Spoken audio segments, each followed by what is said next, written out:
बात सन 2008 की है, जब 25 साल के पहलवान ने बीजिंग ओलंपिक में ब्रॉन्ज मेडल जीतकर भारतीय पहलवानों का दम दिखाया। यह एक शुरुआत थी कि भारतीय पहलवानी एक बार फिर अपने पुराने दौर में पहुंच गई है, जब हमारे पहलवानों का दुनिया भर में डंका बजा करता था। सुशील कुमार युवा पहलवानों के आदर्श बन चुके थे। भारतीय पहलवानी को एक नई दिशा मिल चुकी थी। सुशील ने उम्मीद जगा दी थी कि ओलंपिक में भारतीय पहलवान भारी पड़ सकते हैं, लेकिन ओलंपिक गोल्ड का सपना संजोने वाले सुशील कुमार ब्रॉन्ज से संतोष कहां करने वाले थे। उनमें तो गोल्ड की भूख थी और इसी भूख की वजह से 2012 लंदन ओलंपिक में वो अपने मेडल का रंग बदलने में कामयाब रहे। ब्रॉन्ज से सिल्वर पर आ गए। इसके साथ ही वो 2 ओलंपिक मेडल जीतने वाले पहले भारतीय खिलाड़ी बने।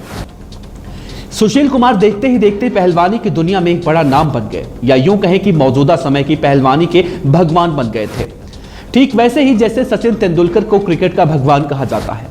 जिस तरह से फैंस सचिन को प्यार दे रहे थे, वैसा ही प्यार सुशील को मिला। लंदन की जीत के बाद जब सुशील फैंस के बीच जाते थे तो उन्हें घी से भरे टीन के डब्बे और ड्राई फ्रूट्स उपहार में फैंस दिया करते थे, ताकि वो और आगे जाएं।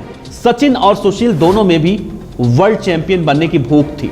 सचिन ने इसके लिए लगातार मेहनत की, हमेशा जमीन से जुड़े रहे, अपने से छोटों को भी सीखने की ललक दिखाई, अपने रास्ते पर चलते रहे। लेकिन सुशील सिल्वर मेडल जीतने के बाद अपने ट्रैक से शायद भटक गए, और यही वजह है जो देखते ही देखते अर्श से फर्श पर आ गए। कभी भारत को ओलंपिक का गोल्ड दिलाने का सपना देखने वाला पहलवान आज पुलिस की गिरफ्त में है। हत्या का आरोप लगा है। गिरफ्तारी से बचने के लिए कई दिनों रात तक भागता रहा, और कभी मैट पर विपक्षी को दबोचकर कुछ ही सेकंड में मुकाबला जीतने वाला सुशील आखिरकार 23 मई को पुलिस ने ठीक वैसे ही दबोच लिया जैसे वो करता था। देखते ही देखते सितारा पहलवानों का आदर्श विलन बन गया। सुशील कुमार के विवाद में हत्या के इस विवाद से पहले एक बड़ा विवाद नरसिंह यादव का था। 2010 कॉमनवेल्थ गेम्स के गोल्ड मेडलिस्ट नरसिंह यादव ने 2015 में लॉस वेगास में विश्व कुश्ती चैंपियनशिप में कांस्य पदक जीतकर भारत को 74 किलो में कोटा दिलवाया। इसी भार वर्ग में सुशील भी खेल रहे थे। इसी वजह से उनका नरसिंह के साथ विवाद हुआ था। सुशील ओलंपिक क्वालिफायर में नहीं खेल पाए थे। उन्होंने ट्रायल की मांग की थी, लेकिन इसे खारिज कर दिया गया। गोल्ड का सपना देखने वाला सुशील अदालत का दरवाजा खटखटा रहा था। नरसिंह ने कोटा हासिल किया था और वो उस समय शानदार फॉर्म में भी चल रहे थे। ऐसे में उन्हें भेजने का फैसला लिया गया, लेकिन सुशील और नरसिंह की इस कहानी में उस समय एक बड़ा मोड़ आया जब ओलंपिक शुरू होने से महज 10 दिन के पहले नरसिंह की डोप टेस्ट रिपोर्ट पॉजिटिव आई। नाटा ने हालांकि उन्हें क्लीन चिट दिया, लेकिन वर्ल्ड एंटी डोपिंग एजेंसी यानी कि वाडा ने उन्हें ओलंपिक में हिस्सा नहीं लेने दिया। इतना ही नहीं, 4 साल के लिए निलंबित कर दिए गए। नरसिंह ने उस समय सुशील पर उनके खाने पीने में कुछ मिलावट करने का आरोप लगाया था। बात साल 2017 की करें तो कॉमनवेल्थ गेम्स के ट्रायल के दौरान भी उनका नाम विवादों की वजह से सुर्खियों में रहा। ट्रायल के दौरान सुशील पहलवान और प्रवीण राणा के समर्थकों के बीच भी मारपीट हुई थी। प्रवीण राणा ने सुशील पर भी मारपीट के आरोप लगाए थे। इन विवादों की वजह से सुशील ने खुद ही अपनी चमक खो दी। उनके इस विवाद ने भारतीय कुश्ती को बड़ा झटका दिया। उन्हें अपना आदर्श मानने वाले पहलवानों के लिए ये किसी बुरे सपने से कम तो बिल्कुल नहीं है। सुशील कुमार पहलवान आज जेल की सलाखों के पीछे हैं। वो रात दिन अपने कुकर्मों की वजह से एक एक पल, एक एक क्षण बहुत मुश्किल से काट रहे हैं।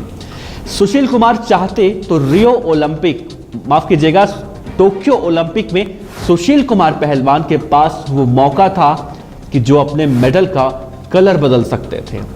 लेकिन अफसोस भारत देश को सुशील कुमार पहलवान जैसा पहलवान मिला था। लेकिन सुशील कुमार पहलवान जब अपने ट्रैक से भटक गए तो उन्हें जहां पर आज उनको मौजूद होना चाहिए था, यानी कि आज सुशील कुमार को टोक्यो में मौजूद होना चाहिए था, तो आज वो दिल्ली के तिहाड़ जेल में मौजूद हैं। ये भारतीय कुश्ती के लिए बहुत ही शर्मनाक दिन है कि सुशील कुमार पहलवान, जिनसे पूरे देश को उम्मीद थी, आज वो ऐसे कृत्यों को करके जेल की सलाखों के पीछे सजा काटने पर मजबूर हैं। फिलहाल एक और पहलवान है जो देश के इन सपनों को पूरा करने के लिए दिन रात एक कर रहा है, बजरंग पुनिया।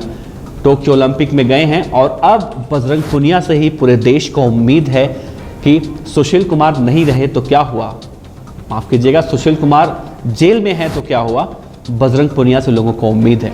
लेकिन सुशील कुमार पहलवान अगर ट्रैक से नहीं भटकते तो शायद भारत पहलवानी का गोल्ड मेडल दुनिया को जीतकर आज ला सकता था। सुशील कुमार पहलवान गोल्ड ला सकते थे और अपने मेडल की हैट्रिक भी लगा सकते थे, लेकिन अफसोस सुशील कुमार पहलवान इन सब कामों से दूर होकर कुछ और ही करने लगे। 9 जुलाई तक वो दिल्ली के तिहाड़ जेल में है। 9 जुलाई के बाद सुशील कुमार का क्या होगा? जमानत होगी या फिर उनकी सजा बढ़ाई जाएगी या फिर इस मामले में और कुछ क्या होगा? बने रहिए हमारे साथ, हम आपको इस पूरे मामले में पल पल की रिपोर्ट सबसे पहले पहुंचाते रहेंगे। आपका बहुत बहुत शुक्रिया हमें देखने और सुनने के लिए। धन्यवाद।